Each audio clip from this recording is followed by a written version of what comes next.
Welcome to my channel Kousi cooking. இப்போ நம்ம பார்க்க போகிறது மாங்காய் பச்சடி. எப்படி செய்யறதுன்னு பார்க்கலாம் வாங்க, வீடியோக்குள்ளே போகலாம். பெரிய மாங்காய் ஒன்று வேக வச்சுருக்கிறேன். 400 கிராம் வெல்லத்தை கம்பி பதத்துக்கு காய்ச்சி எடுத்து வச்சுருக்கேன்.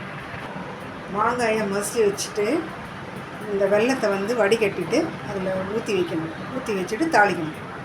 கடாய் வச்சு 2 ஸ்பூன் எண்ணெய் ஊற்றி 1/2 டீஸ்பூன் கடுகு, 1/2 டீஸ்பூன் உளுந்து, 4 காஞ்ச மிளகாய் போட்டு தாளித்து கலந்து வச்சுருக்கிற மாங்காய் பச்சடியை கடாயில் ஊற்றி கிளறி இறக்கணும். சுவையான மாங்காய் பச்சடி ரெடி. நீங்களும் செஞ்சு பாருங்கள்.